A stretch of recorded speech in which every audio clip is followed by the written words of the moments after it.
everybody, as isn't in this frame, we should have checked this before we went live. I'm sorry, it's a large chair. Hello, everyone. Welcome back to the channel. First, Gary says love the music. We were just dancing to that, actually. We're a bit rusty, or I'm a bit rusty, because it's been a while since I've done a live stream. But I wanted to get back on here, get the ball rolling, because I predict the game is going to, obviously, it's going to launch very, very soon. I actually thought it was going to happen today, and I was hedging my bets, but obviously price reveals happened. We've got a lot to discuss, a lot to talk about. We'd obviously love to hear everyone's views as well, now that I've calmed down about the chip announcements from yesterday, which I misunderstood. Yes, your vlog is... When's your vlog going out? The vlog will be going out either tomorrow or Tuesday. Okay. It depends if I throw my team selection in. But the anger that everyone had over the AFCON announcement, I had times a million. And Az was really confused by it because I'm normally not really fussed about these changes, but I completely misunderstood the rule. So then when I found out what the rule actually was, I thought that's absolutely fine and everyone's just being wimps. It is quite amusing. Because you say some things, I look a bit like... what's going on, but I don't say anything. And it was only later when you told me what you thought the rule was. I was like, no, what you on about? That's not it at all. I know. Yeah. So I think if everyone had found out the way that I found out, no one would care. Yeah. Because what I imagined was a million times worse than what's actually happening. Yeah. They staggered it the wrong way, didn't they? They should have finished with the assist rule. Yeah. And then no one would have really kicked off as much, I don't think. Yeah, bury the bad news.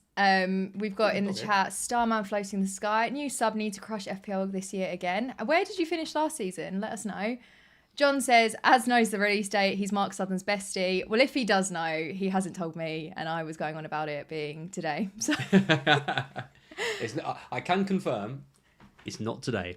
Tricky Tree says, Mark should never lose to Az again now that he's seen behind the curtain. Imagine. The thing is with this, I think sometimes you have too much power. The more you know, the worse you can do. It's like there was once rumours around a player not playing, and then I ended up not bringing them in. And Az was like, how did you know? What was your method? And I was like, well, the FPL app said they were flagged. But one of the main reasons you beat me last year, I mean, aside from probably deserving it overall, but one of the main reasons was that last day news when you got KDB benched and I didn't get any news on Saka. And what happens? I end up with Saka captain. You get to take De Bruyne out for Bowen. I did. Who gets double digits. And speaking of Bowen, position change. We were just discussing this. Let us know in the comments what you think.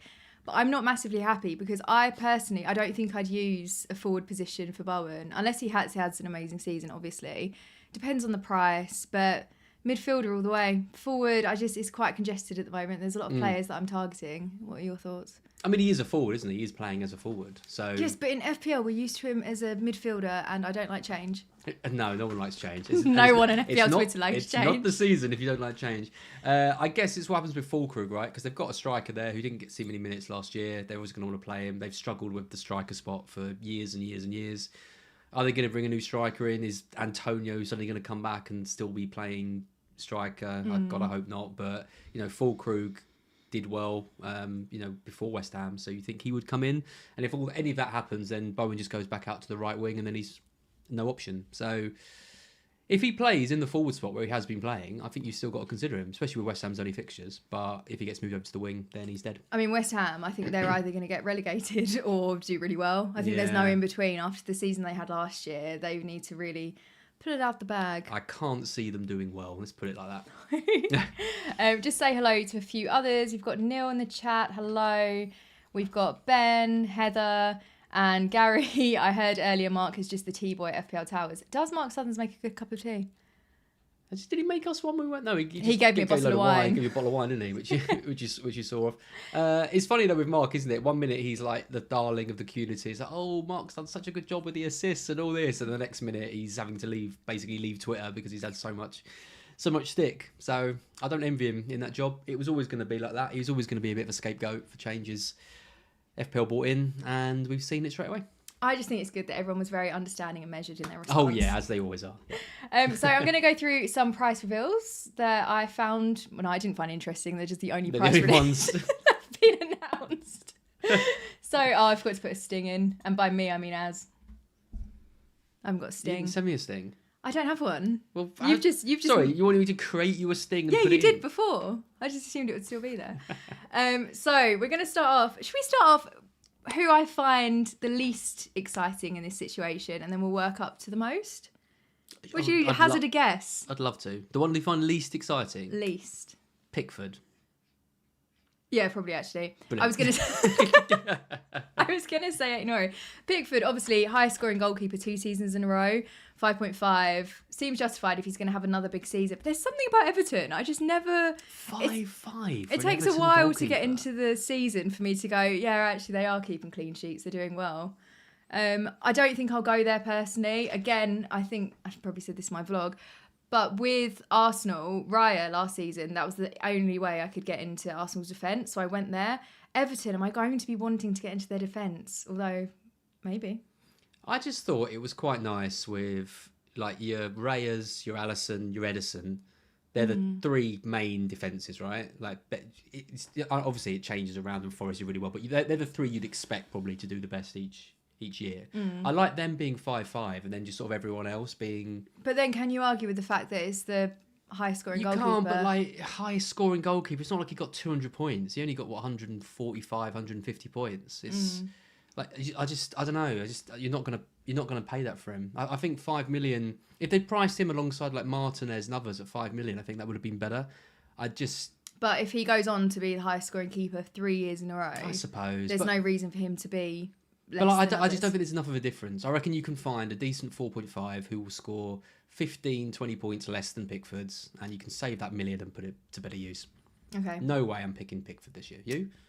No, probably not. No. I got scorned by him the season before last. I took him out just before he suddenly went on his run of You had him on your incredible. bench boost though, didn't you? And he did all right. I think he got 10 against like Norwich or someone. I seem to remember you had some points from him. Maybe. Aït-Nouri is the next up. So Aït-Nouri, I was really excited about. If you're still playing for Wolves, I think I would have gone there. Man City, do you know what my biggest issue with this is? Pep Roulette. I avoided City players largely, apart from Game Week 2 where I brought in Foden, which was a mistake. But my plan last season was to just avoid City players as much as possible because you can't predict Pep. And now Aït-Nouri, I can see him being rotated. I don't trust it. I'm too scared. I think pre-season will be really interesting, but he'll probably start every pre-season game and then for no reason be benched in game week 1. That's exactly what I think Slippers said that. Yeah. Like, straight away. And then I think at 6 million as well for a defender that I'm not 100% sure how he's going to... And he's going into a new team. So I'm probably not going to go there. If I was, it would be a wildcard situation later on in the season once I've seen a bit more of him. But it's just the fact that he's with City now that puts me off. Oh, sorry, you want me to... That was my pause in Oh, conversation. was it? Oh, okay, fine. Yeah, I can do it over to you. Yeah, but well, you know, whatever. You can bring me in. Wasn't sure if you were done. I don't know. It's an interesting price, I guess. 6 million.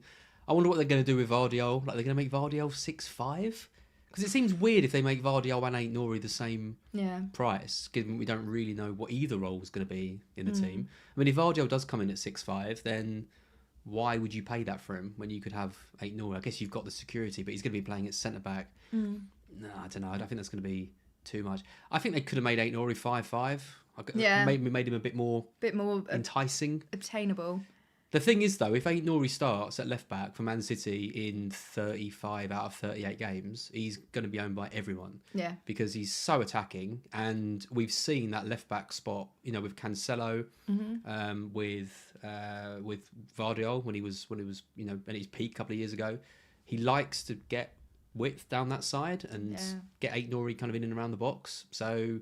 Also, if we've seen what Aït-Nouri can do with a team like Wolves, imagine him with a team like City. I think he's an exciting pick. I'm not going to rule him out completely. Like I said, later on in the season, it may be that I want to go for him.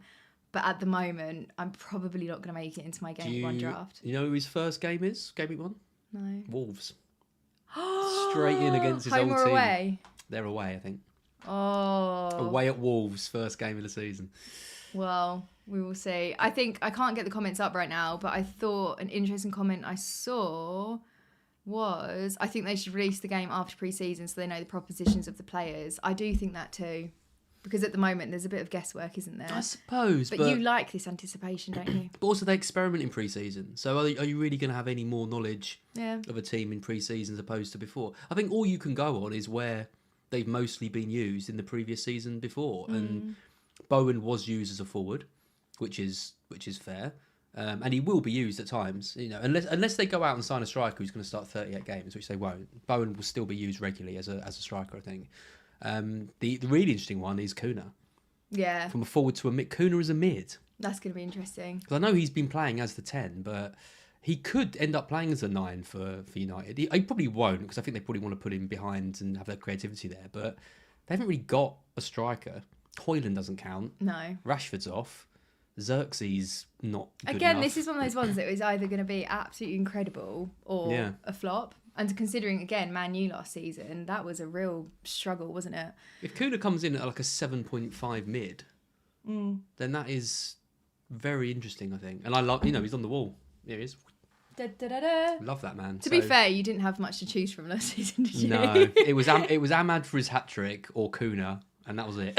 I feel like I don't even remember the Cunha week with you, but the Ahmad one I remember. Well, the Kuna one was much more longevity, season. Wasn't it? He was just there for you. Just had him every time he scored big points. He was in my team. Just Well, talking of midfielders, let's come on to Wirtz. Thoughts? Florian Wirtz. I'm excited. Well, I was going to have him in my team game week 1, no matter what he was priced at, and I was thinking he was going to come in around 10. You come with a caveat though. I don't know if you're saving that for Black Box. Do I come with a caveat? What's the caveat? Yeah. Well, there might be another player that's too expensive, so you want to get a piece of that Liverpool pie. Oh, the Salah price. I don't think it matters.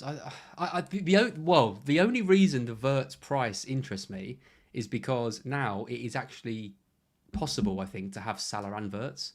So going Salah, Wirtz, and Kirkes or Van Dijk. Whereas if I thought he was going to be 10 million, I thought there's no way you're going to be able to have Salah, Wirtz, and a Palmer. Yeah. 8.5 though, I think from what I've seen and from all the tactics boards I've read and watching European football last season and everything I know about Wirtz, he is going to smash it this season. So for him to be 8.5... Do you think this could be like when Haaland came in and literally from game week 1 it was... I just think he's just gonna absolutely take the Premier League by storm, and he's going to get. So are you surprised at the price? Yeah, I think he's too cheap. I think I'm amazed he's not 9.5 minimum. I thought he'd be 9.5. I thought maybe they'll be quite kind and make him 9. Never in a million years did I think he'd come in at 8.5. It's too cheap. It's too cheap. He's gonna be really highly owned game week 1, and if he does well against Bournemouth, he's gonna be like 70-80% owned because he's gonna be so easy to get. Do you think it'll be a generational talent? Yeah, he's got a lot of similarities with another generational talent. Imagine. Thanks, Ralph. Even the dog's born Ralph's with like, that don't joke. mention Barco, for God's sake. Barco? Dog? Ralph? Oh, clever. If you could see him, he's laughing as well. He's actually smiling. Okay, so we've got probably not for Pickford, probably not for Aït-Nouri, but we maybe a bit of time. Wirtz, an absolute definite. Isak, I think he's coming into my team. I really, really like him. 10.5, I wasn't shocked by it, to be honest. I think that's a reasonable price, and he's been consistent throughout the seasons. Do get a little bit worried about fitness and things. But what are Newcastle's opening fixtures like? Do you know what? I was just about to ask you. Do you know what? I was going to make a screen of fixtures, and then I thought, no, I just didn't. Let's go on to Scout to have a quick look. But I think the only thing I do worry about a bit will be fatigue amongst the squad. I mean, they've got Villa game week 1. They tend to do pretty well against Villa, if memory serves. Then it's Liverpool at home. That's not great. But then it's Leeds, Wolves, Bournemouth. Oh, that's a nice so run. Game week 3, you're going to be potentially wanting him. And also at 10.5, that's one of those price points that I think maybe I get him in earlier and then I can catch price rises because I'm sure he'll end the season on a higher price.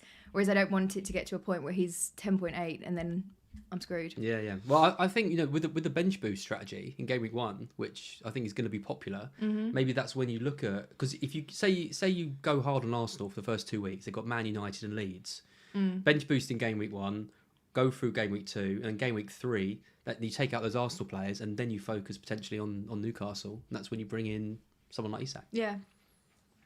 Have you got any thoughts on Isak otherwise? I think he's expensive again. We're only really looking at things for the first 5-6 weeks, aren't we? Because wildcards can be played very early, I think, this season. But when the Champions League starts and there's lots of games for Newcastle, you always wonder exactly how he's going to be. Yeah. I mean, he's an elite player. He's 20 goal a season if he's fit again.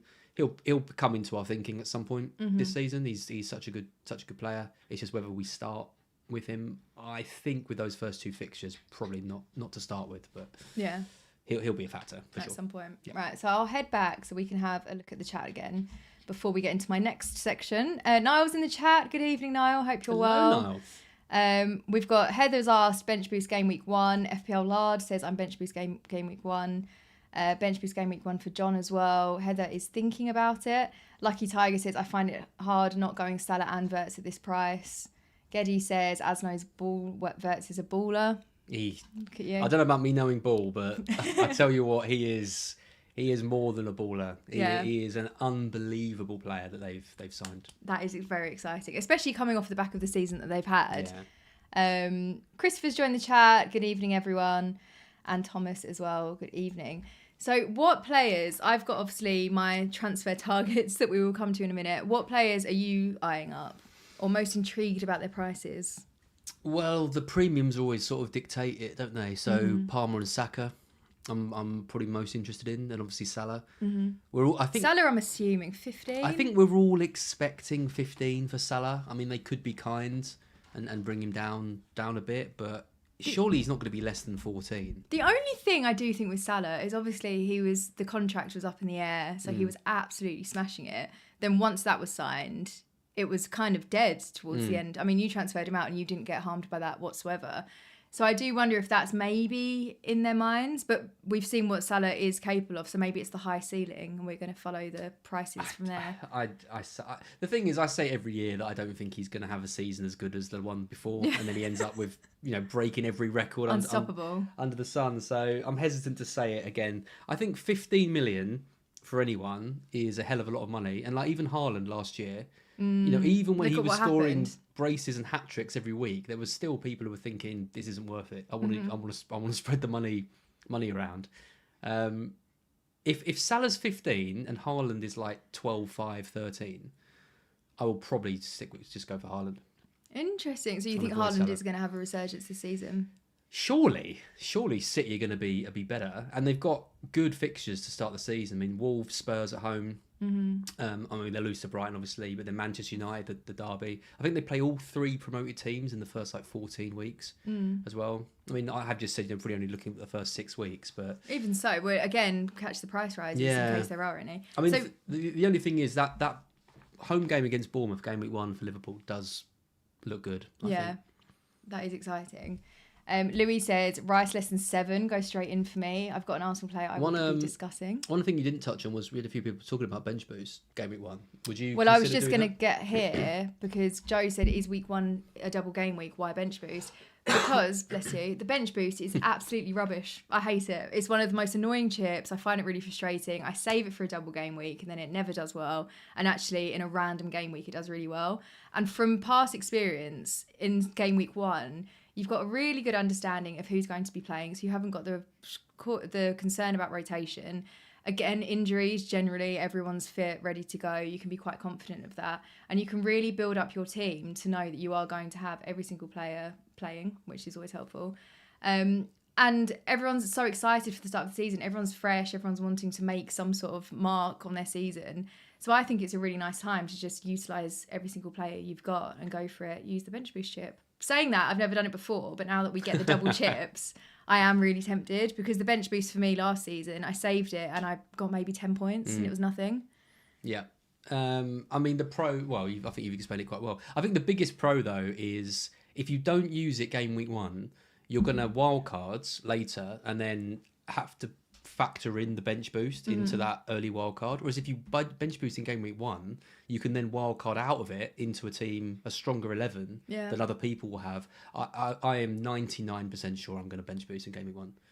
I would be tempted to bench boost game week 1, then wild card game week 2. Well, yeah, I genuinely think that's an option. I mean, that's what Planet FPL James did, wasn't it? You could even bench boost in game week 1, free hit in game week 2. Give yourself as much knowledge as you can about the season, then wildcard in game week 3, like I said, because then you can tap into Newcastle and some of the fixtures. I think people are going to play chips quite early.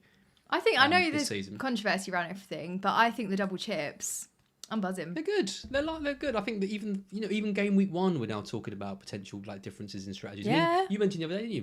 Why not chuck the triple captain on Salah game week 1? Yeah. At home to Bournemouth. That's exactly what I was thinking. Yeah, I know. I think that's completely viable as well. So Verts comes in with a starting hat trick. That's it. I think there's lots of different ways you can go.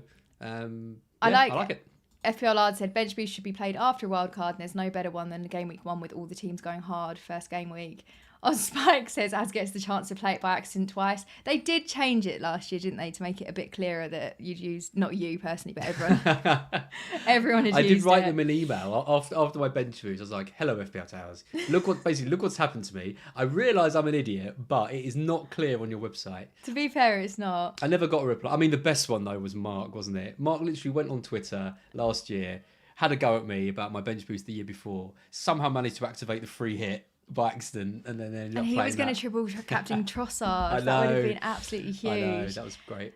Curtis says Fernandez is tempting with the new defensive contributions if he's playing deeper and assist change, pen set pieces in the heart of midfield.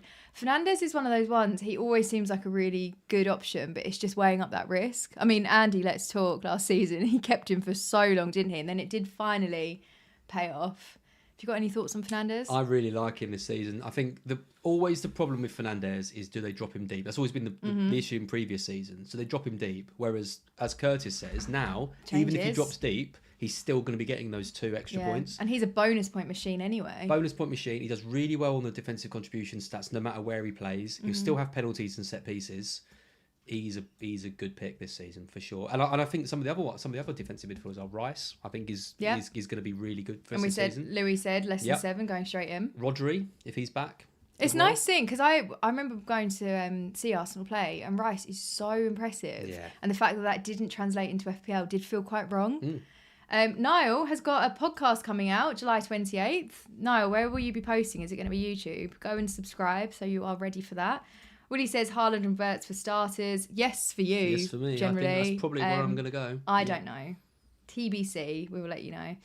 And then Joe says, with double chips, there'll probably be no double game weeks in the first half, so then it does make sense. Yeah, I think it's just fun. It's nice to have a bit of fun. And my season last year turned around once I started using the chips and I was in desperation mode, so trying to do things a little bit differently. So hopefully... My God, we might actually get off to a decent start. Last year, every year, game week 1, I do well. Last year, I got to 128k game week 1, and then I took a hit in game week 2 and got cocky. For Foden. No hits this season, no cockiness. Everyone calm down. Craig will be bulking up on defensive mids, backfire when attackers start to bang in the goals. Yeah. You'll be there like getting your 4 points, like, oh, this is lovely, getting my 4 points every week, and then like someone random just hits a hat trick. That is very true. No. That is something to consider.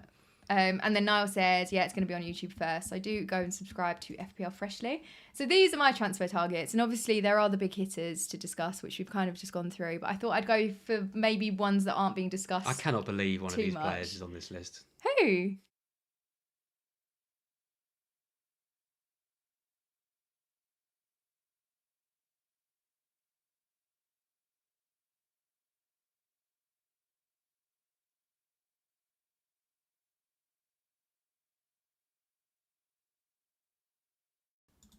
I know. Sorry, Charles didn't put the microphone onto this section, but we should be able to hear us now. Well done for noticing. I would have chatted away for ages. John McGinn, we were saying. Thank you, everyone in the chat. That was probably for the best, because I was talking about John McGinn and Az was being rude. Yeah. Basically, last season, he didn't really do much. And well, no, because he's John McGinn. The season before last, he did really well for me for a few game weeks, and I bought him in for a really nice sweet spot. And then he got too sassy, and then you got he got really cocky, and I thought it was quite aggressive, and I thought there is a red card brewing here. And now I've got my eyes on him. I won't lie. Ollie Watkins, he's not Villa till he dies, is he? With all those rumours going around. John McGinn, he is there, underrated asset. I mean, they've got no one left, Villa. They've got rid of Asensio, Rashford's gone. They've got, they are struggling a bit. They're going to, if Watkins goes, they're incredibly light. Oh, my life has been ruined. Louis said Trossard is linked with a move away. Yeah. Where's he off to? Well, I don't know. I think it's ridiculous. I mean, I think it's absolutely insane that they've signed Madueke for 55 million. This season's over before it began. Also, I see the comments about Trossard being a rotation risk, but last season he was the best asset for me. He was amazing. Had him for his double game week. stunning. These might not necessarily be game week 1 picks. Remember, 38 game weeks. But these are the players that have my heart. Palmer's an obvious one. We should have started with that. Palmer, nice. I mean, if I was to pick a couple of players for you, it would mostly be this lot. I thought you were done with John McGinn. I cannot believe Chris Wood isn't on this list. Chris Wood isn't on this list because I don't think Forest are going to have as much of a good season. And they've also signed, who's their new forward? Jesus. Igor Jesus? Yeah, something like that. I'm worried. Last season, I managed to get away with it because I thought he was going to be a rotation risk with Abonai coming back. That was fine. But now with Jesus and with Alanga going, the rumours, obviously, I don't think Morgan Gibbs-White is going to Spurs now. I think that's off. But at that point, I thought, absolutely, I'm not going for Chris Wood. And now I'm just not feeling 100% confident, to be honest. So that's why Wood is not in the list, I'm afraid. Poor Chris. I'm sorry, I stood up for that man for 2 seasons. You don't think he's going to get 20 goals again? I swear to if Chris Wood gets 20 goals again for Forest, I will eat this microphone. Right, heard it here first. I will clip that, and then you're end of next season. That's what you can do. Okay, so then Trossard, he's a question mark. John McGinn, that's not popular. Welbeck, pre-season performance. 4 goals in the first half. And no João Pedro. So thoughts on Welbeck? I got burned by him, didn't I? Game week 38. I captained him against Spurs. Well, you burnt me twice. Do you remember when I was going to transfer him in? We were going to watch a Brighton game. Oh, and I said on. I want to have a Brighton player, and I was going to bring in Welbeck, and you were like, I don't think he'll start. Blah blah blah. Did I go for João Pedro? You went for João Pedro. So João Pedro didn't start. And how did Welbeck do? Yeah, but even so, at least I could have seen my player run on the pitch. Well, and then the week after we went to Madrid, and what happened? Welbeck scored. I don't know about Welbeck. I think we've signed like an 18-year-old wonder kid, apparently. There might be time for him to bed in, but I just think Welbeck is not going to be used every minute of every game next season. And if he has any kind of knock, this is what we saw in game week 38 last season, any kind of knock, he's out. He just gets wrapped up in cotton wool. So I think we'll see his minutes drop. Even though we've lost Pedro, you think his minutes would increase. I think they're probably going to drop. Kick him. Just kick him. Barco's old news, Gary. Get over it. It's a new season. It's still funny. New season. I don't really like the Welbeck pick so much, but I put that one in because I thought your little eyes would light up and you'd go, "Ooh, well, a Brighton pick." He hurt Who me. would you pick from Brighton then? Anyone? Yeah, I like the Kuiper, our new left back. Mm-hmm. He could be on pens actually if Welbeck is on the pitch, which could be fun. Defender taking pens. And I'm going to say this right now. I said it on the stream with Jenny last night. This is the season that Minte. Oh, I love Minte. Minte takes the league by storm this season. And if he comes in at 5-5-5 again, I think he's going to be very highly owned because he's going to get like 4 goals in the first couple of games. Everyone will be like, oh, he's good. And Brighton's upcoming fixtures, they've got Fulham, Everton, Fulham, Everton, City, Bournemouth, Spurs. I mean, that's a nice player. Yeah, you bring someone in, you can bench them, you don't feel too bad about it. Yeah, it's an all right run. I just wouldn't feel confident every week that he's going to start. I mean, he proved a lot of people wrong last season. You know, a lot of people said he was finished at his best ever goal scoring run in the Premier League. But you're looking at Welbeck and Wood and thinking, well, they're surely not going to keep this up forever. And we both. The one thing I think though with Wood is it's not really much to keep up because he's just always in the right place. Yeah. Like that guy would be running along and it hits him on the head and goes in. True. Whereas I think Welbeck, it's a bit more. Yeah. There's more effort. The thing is, as long as Welbeck can run, he will still be used because that is what Hertz likes. He likes workhorses and he is a workhorse. Mm-hmm. So I just think we've got this new striker. He's got to be classed as a risk. And then John has said Solly March. He's not getting in the team. Okay. And then Joe has said, it could be Russo instead of Minte. It could be. Rutte was very good for us last season. He played really well in the 10, but Gruder played well in the 10 when Rutte got injured. This is where I think Rutte could play up front. He could play in the 10. He could play on the right. I think he's always going to be in the team. And I think he's one of the main reasons why we signed Pedro, because he gives us that versatility that Pedro had. We don't really need him. We've got O'Reilly as well, who can play in the 10, and that might shift Rutte over to the right. I just think Minte is our natural right winger, and on his day he is electric. And I just think this is the season where he kicks on. I hope he finds himself on the wall. But I am wrong pretty much every time I talk about Brighton players, so take it with a pinch of salt. I'm just going to move on to Strand Larson, then we'll have a general chat because I've seen some bits about João Pedro and I am keen to discuss that. So Joe said I missed out on so many Strand Larson points in the second half. I did as well. I was going for, I think I had him really early last season and then it was all about Cunha and that was awful. But Strand Larson, without Cunha there, I think he's going to be a really, really good asset. I think 15 goals in there or something ridiculous. Yeah, I think Wolves haven't... Wolves, it's against them at the moment. They've lost Aït-Nouri, they've lost Cunha. I think Strand Larson could be a real focal point of that team. And I really, really like him. So I don't think he'll be too expensive either. Do you know how much was he last season? Was he 5'5"? I was thinking 5'5", because I can't imagine him going ridiculous. And I think having that pick that you can put on the bench occasionally and you can bring him out if it's needed, I like the look of Strand Larson. Yeah, the big question mark is Wolves have been gutted, haven't they? You know, Cunha going, Aït-Nouri going. Exactly, now it's his time to shine. Yeah, but where's the service coming from? That's the question. They need to sign some creativity because they've lost arguably their two most creative players. I think Sarabia's gone as well, and he's a player who you can create something out of nothing too. So yeah, but Strand Larson's just because I think he wasn't there permanently, was he? He was on loan. Yeah, because he's now signed with them, so he's obviously sees something. He's a good player. He's a good player. He gets into good positions. His finishing is like a little bit wayward, but he's like remember when we were watching that match of the day game at that Spa. He could have had 2 or 3 goals in that game. He's a clever player. He's a very intelligent player, but if he's not getting the service, then he's not going to get the goals. And to get like 14, 15 goals wherever he got, he's going to do well to recreate that. Yeah, I think similar to Chris Wood. I think we're kind of, so we'll go through to just the general chat before heading off. It's been half an hour already. There you go. So João Pedro. So Joe says João Pedro could rotate with both Delap and Jackson feels risky. I understand this, but the fact that he started in the Club World Champions final, Club World Cup final. Woohoo! World champions! There's going to be like 20 people leave the stream now. I can't believe he got allowed. Do you know what? I did not care about that competition whatsoever until the semi-finals. And then now I love it. I think it's the best. That is Chelsea all over, isn't it? What, just winning trophies? Won everything. What haven't we won? Anyway, enough of that. The fact that we actually had him starting in the final made me take note. And obviously he's been doing really well. I do think, again, we're going to have congestion and we're going to be trying to go full force. It's not like the Conference League where we just put out a B team and kind of hope for the best. I think we're really going to be trying now. So there is a risk of rotation, but I think I want to start with João Pedro. I think he's a priority for me. Delap, when Delap got signed, I was really excited and again thought he would be the priority, but I think João Pedro definitely above him. Jackson, aren't there rumours around Jackson?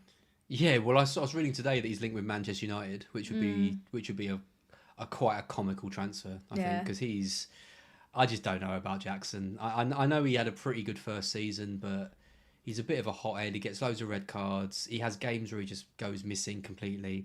I don't think Chelsea is the best environment for him either, because we're quite an Aggie team, like can be quite arrogant, and I think that just exacerbates a bit with him. Yeah, I don't know. I'm not a huge fan of Jackson. I think Delap was a good sign, but they were a similar sort of profile of player, aren't they? I thought Delap was coming in to almost be a Jackson replacement. Yeah, same. And then Pedro comes in. Pedro's advantage over those two is he can play on the left, he can play as a 10, and he can play up front. So I would still expect him to play quite a lot of games. I just don't know. I've seen him at Brighton. Like, he does this. He's a hothead as well. We've seen Spike says, let's see after Pedro starts. Well, this is it. When he's on form and he's been brought in and he's playing in finals and stuff, he's an amazing player. He's an amazing talent. And I tweeted and said I was happy with 60 million, and Chelsea fans will get annoyed with him when he goes missing in games. Obviously, I got retweeted like 100 times because he scored, and had like man of the match performances. This is like you with Mason Mount back in the day. It is exactly like that, but. It's very different. When we're talking 15 games in and Chelsea on a bit of a bad run, and he's on the bench. And but this is my thing. This is where I think I'm going to start with him, because our first fixtures: Palace, West Ham, Fulham, Brentford, Man United. If he's getting consistent starts, then I'll transfer him out. If there's a sign of a benching. Yeah. I'm sorry. This is such a nice Pedro in now. So sorry, Miss Jackson. I enjoyed that. I really like that. Love a pun, didn't you? I think he's a very, very good option to start the season with Pedro, because he will definitely start. With Jackson suspended, he will definitely play in that first game. And the fixtures are pretty good for Chelsea. Palace, West Ham, Fulham, Brentford, Man U. I just think he's going to start with he's going to go full force. And then, like you said, probably drift off a bit. That's what I think. I think he starts strong and probably drifts off. So that's perfect for the first few weeks. Yeah. And also, I just think we're missing that kind of player. And him linking up with Palmer. I mean, Anthony here says, do you think Pedro Neto is a good option to Cole Palmer, save some money? How much do you think Pedro Neto will be? Because now the changes mean that Neto's a bit more of a viable option, don't they? Yeah. I don't know about Neto in that Chelsea team. I really like him as a player, but he had a full season last year, didn't he? Ralph's crying, he doesn't like Neto. I mean, what does he come in at? 7.5? 7.5, something like that? Yeah. But are you going to want him? Like, there's some quite good options at Chelsea. Like, you've got Cucurella, you got Sanchez Cucurella potentially. is going to be so popular this season. In goal, you've got Palmer, you've got Pedro at the start. Also, I think in terms of defence, towards the end of last season, I think second half last season, we were keeping clean sheets. We were doing so well. If we can keep that up, and some of the saves in the Club World Cup final, they were absolutely phenomenal. Your 5 Brighton players all played quite well, didn't they? Yeah. You're so salty. Yep. There was one more question that I wanted to bring up because it's 25-2 and I'm absolutely roasting. So if I carry on this stream, we haven't had dinner. We've had a crazy day. Joe said Gibbs White used to be captain. I'm less confident Forest will see the same success. I'm worried about Forest this season. I think thank goodness they qualified for Europe last season. They did really well, but we saw towards the end they would.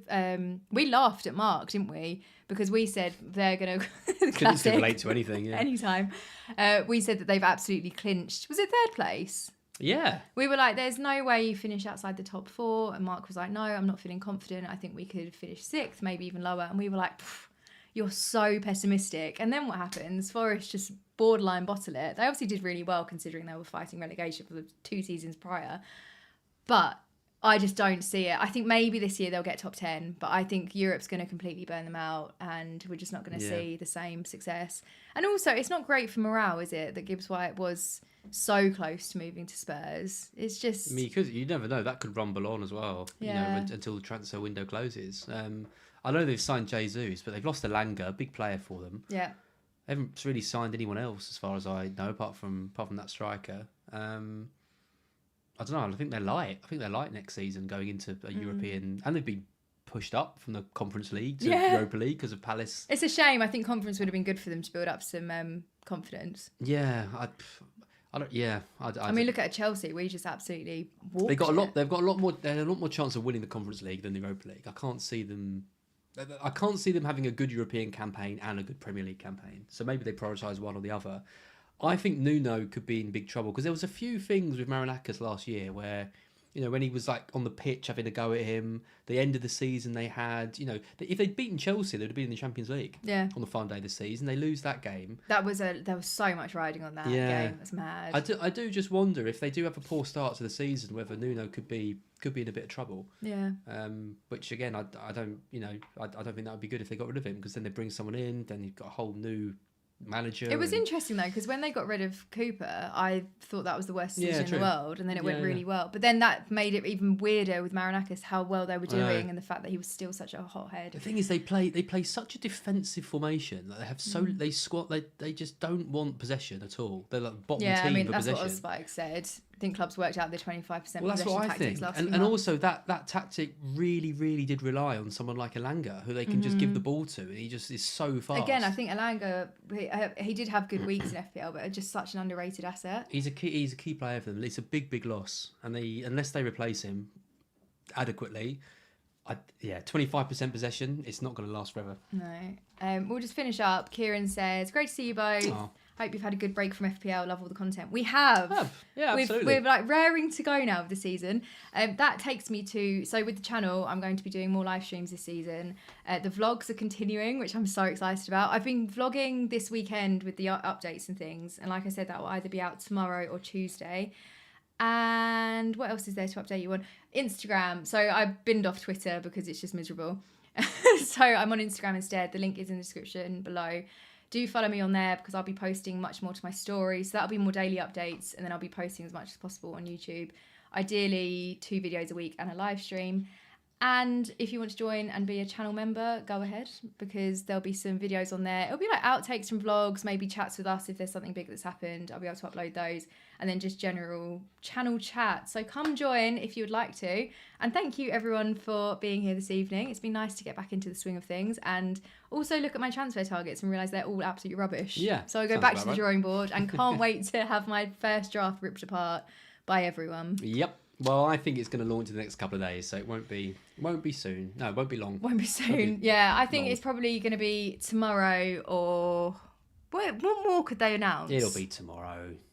They've done all Unless the rules. they do They've some done more prices. The one thing I find weird about the price reveals today is the fact that they haven't done Salah, Haaland, like the big ones. Yeah, true. So I don't know whether they're going to save like premium assets for tomorrow. I mean, they weren't even options, were they? They weren't even options to select in the things. I can't believe people selected Wirtz, by the way, when Palmer and Saka was there. I thought Palmer would definitely win that poll. But then I suppose Wirtz is the exciting one, whereas Palmer we just know he's going to be a lot of money. I just thought Palmer would be, people would want to know what his price was more than Wirtz, but hey. Anyway, we will see you soon. Have a lovely evening, and that is it. Bye, guys. Bye.